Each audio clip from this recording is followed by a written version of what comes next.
All right, I'm back. We got ourselves some Matchless today, some Matchless beer, Matchless Brewing. This one's called Hop Tricks, naturally flavored with hops. And they call it a fruity IPA, and you can see the cartoon character Matchy right there with what looks like maybe some like gimmick fruity pebbles type deal. So a fruity IPA, not a category. All right, Matchless beer. Hops: Centennial, Mosaic, Eldorado, and Amarillo. Grain: Pilsner and honey malts. Yeast: it just describes it as juice yeast. It's probably an in-house thing, or they don't want to give away the real one. Descriptors: silly kids, beer needs hops. Now, I like that actually, and this is out of Tumwater, Washington. So it's somewhat local to me. You can see that right there. And there's the label one more time. Let's go ahead and I'm going to give this one a little swirl just in case there's some sediment. And we will crack it.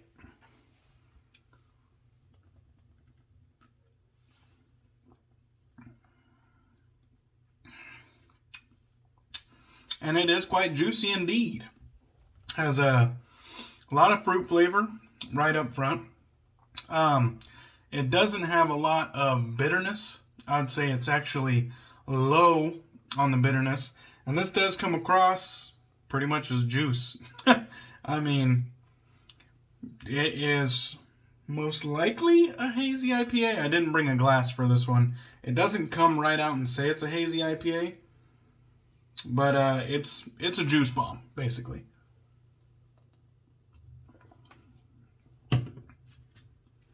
It does taste real good, though.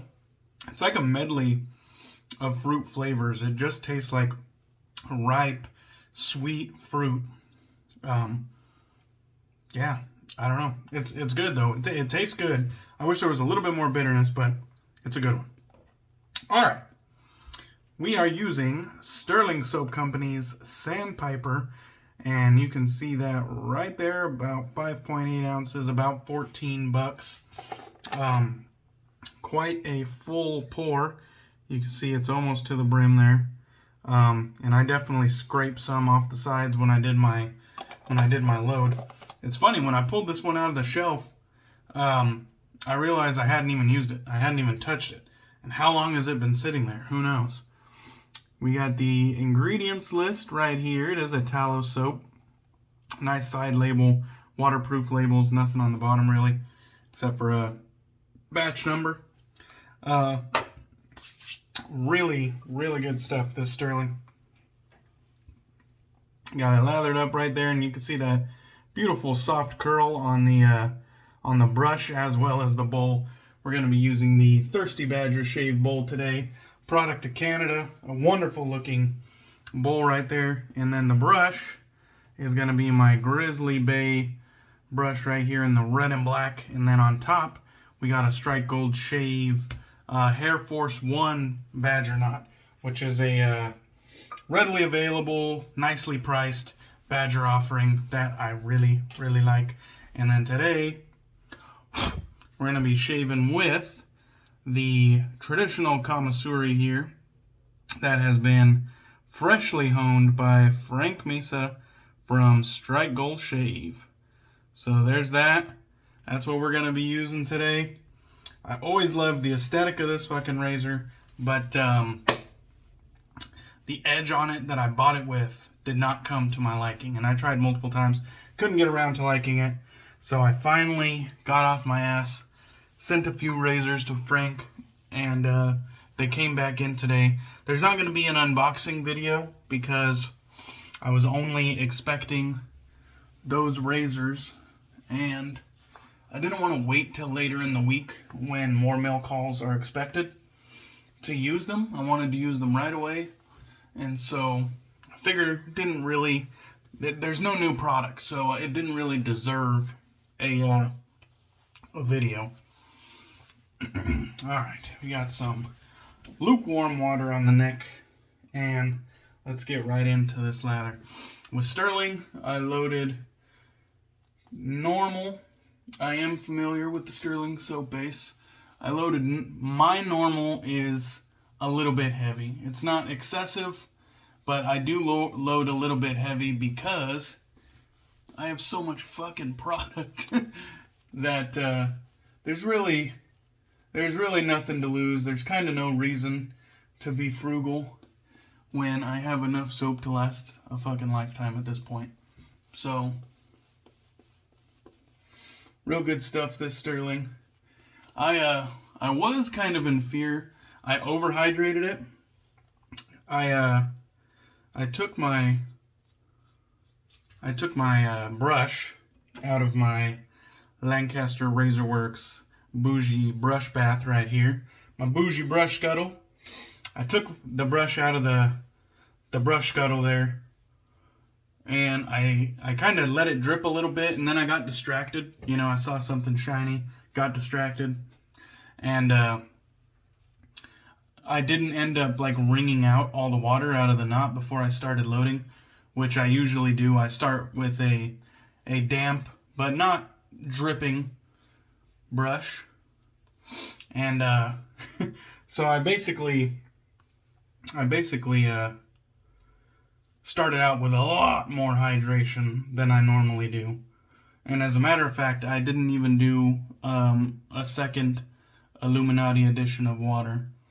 And if you don't know what Illuminati edition of water is, that's what good old Mac Shaves used to call the additions of water when you just dip the tips into the your sink and you don't really know the amount of water that's on there. So he would call it an Illuminati edition because we don't know anything about how much was on the end of that dip.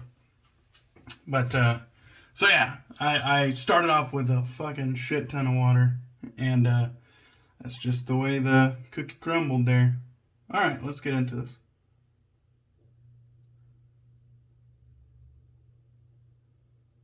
I'm excited and I'm nervous because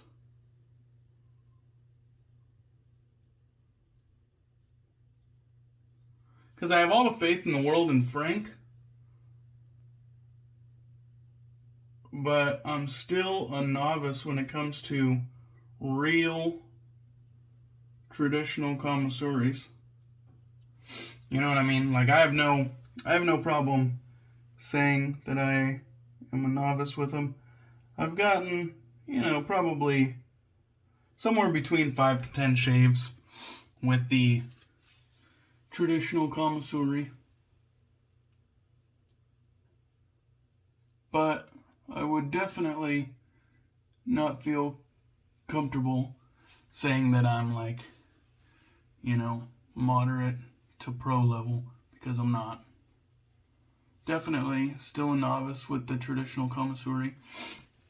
And so far, so good. But I'm going with the grain. I'm definitely exercising what I would consider to be a sketchy grip and technique. This is definitely don't do this at home territory here. It just doesn't feel right. Like, if I had to be honest with myself, that little form that I was doing there, that didn't feel right. But you know what? I haven't really took the time to exercise proper Kamisori technique, and if I did, I didn't do it with any sort of consistency, and so I don't expect I'm gonna be having like these perfect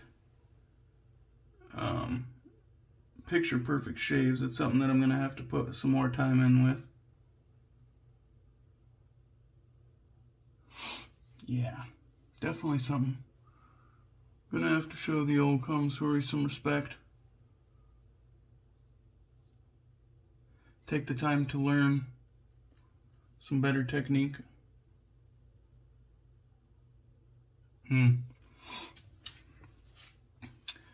I'll have to watch the Captain Lather Me Whiskers. He did a video where he was kind of showing me traditional Kamisori technique, and he posted it on his channel and everything.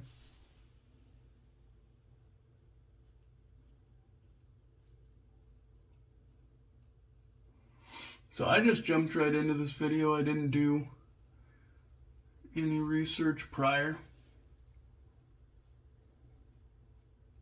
I didn't get to talk to Frank, but I noticed that the bevels looked way more even. I guess I should have showed you guys that.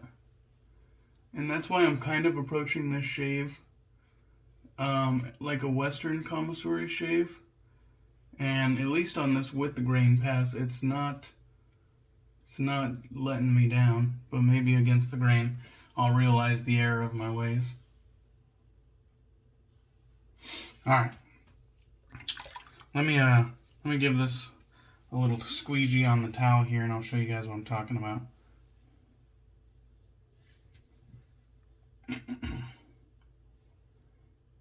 Alright.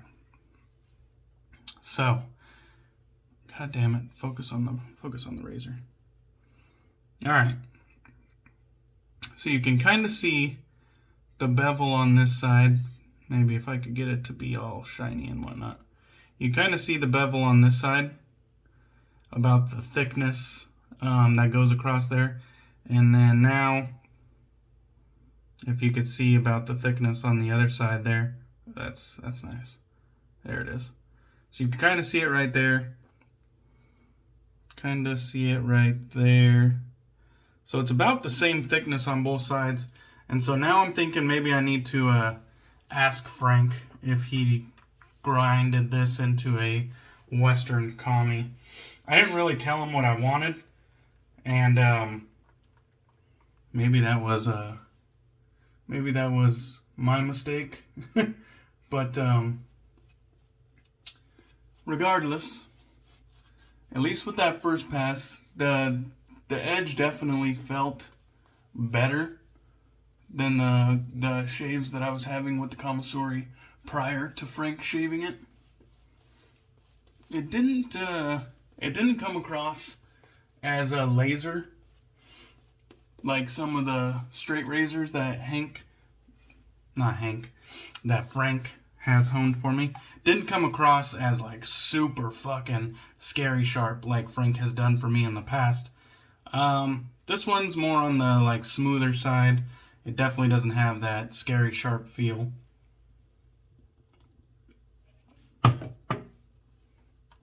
But I'm not mad at it. So long as it cuts smoothly and doesn't leave me with a gang of irritation, then I think I'll be alright. And now that this lather's been sitting here, I'm thinking maybe I could have added more water. But I really didn't suffer from any loss of slickness right there on that with the grain pass. So I'm not too worried about it. I'll go ahead and add a little bit of water in for this pass though. So if you're unfamiliar with Sandpiper, it's an inspired by scent, inspired by YSL's Nuit De L'Homme, and that's a very popular men's fragrance. You know, it came out a long time ago, but it's still good shit. And I definitely like this one. As a matter of fact, I have the fragrance it's based on right here. And very, very good stuff. They call it the Cardamom Bomb because it has very, very prominent hit of cardamom as the top notes. So cardamom on top, mid notes of bergamot, cedar, and lavender, and then base notes of vetiver and caraway. And that is per Stirling's website, not YSL's. So they may have simplified it for their inspired by version.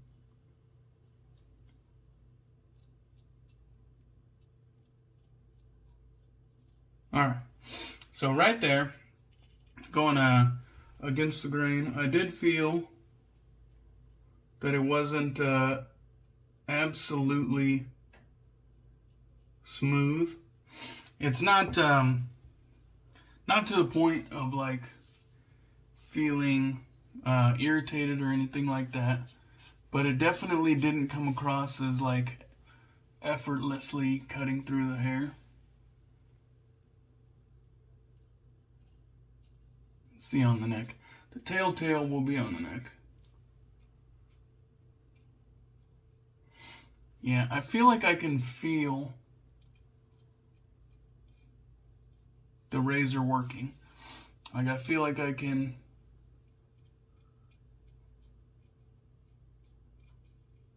it's not coming across as just like an effortless job here.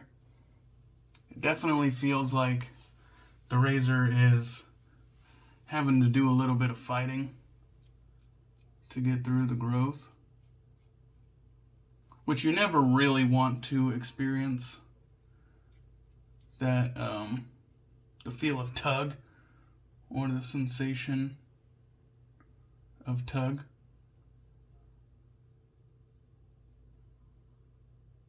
And I will say that against the grain pass felt way more intuitive. Felt way more intuitive than the against the grain or with the grain did. At least for my particular grip right there. Alright, let me squeegee that lather off. Alright, let's see. I remember the captain telling me something about like holding it like a pencil or like chopsticks or something like that.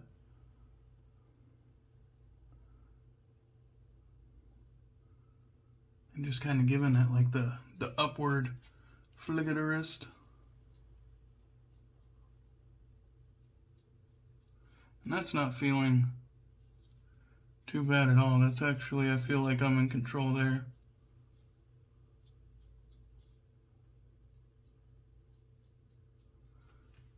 Alright. So far so good. It's really not like terribly uncomfortable, but there's definitely a little bit of a learning curve going on here.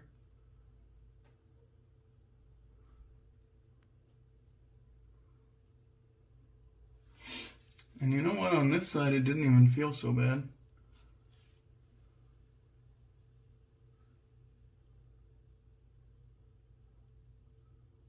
It's very possible that he like left it a traditional Kamisori, and just on that first pass I was using the wrong fucking side. Because after I got past here and here, and I switched it, it started feeling very smooth. And that feels BBS. That feels pretty fucking close to BBS. I don't know, guys. I think a follow-up shave is going to be needed in order to determine what the hell is going on here.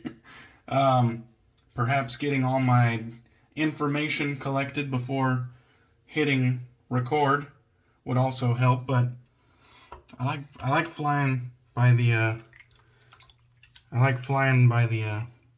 my coattails, or what's the thing? The seat of your, I don't fucking know. Seat of your pants. I don't know the fucking saying. But I like winging it sometimes. Alright, let's get this lather off the face.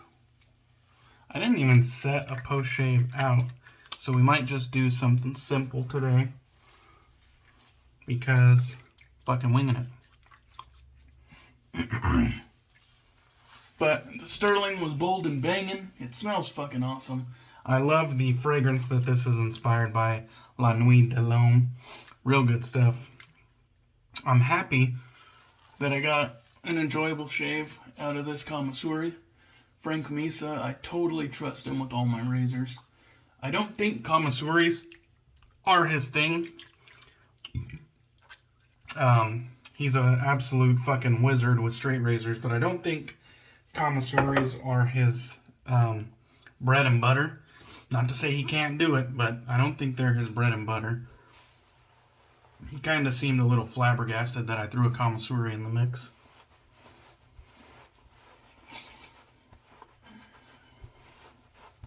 But, yeah, I don't know. At times, it felt like there was nothing wrong whatsoever. And then at other times, it felt a little bit tuggy. And, you know, some of that could come down to my novice Kamisori technique. And only time will tell. But one thing is for certain. That edge feels better than the edge that I bought it with. Like, I can at least shave with that edge without it being blatantly obvious that something is wrong here. Like, I would shave with the other one like a fucking bonehead and get all kinds of irritation. And so, we'll see what the result of this shave is, but that felt pretty smooth. Other than, you know, a few instances. So hopefully we get out of here with very minimal irritation. And then we'll just keep trying to refine our Kamisori technique. Okay, let's go ahead and I'm going to hit myself in the chest a few times with the good old Nuit De L'Homme. Keep that fragrance rolling. And then I think I'm going to use the good Oleo again. If you are unfamiliar with good Oleo, it is basically a shit ton of skin food. So, 1, 2, 3. No need to overdo it. It is an oil, so no need to overdo it. We'll just kind of get it warm and spread it out on the hands.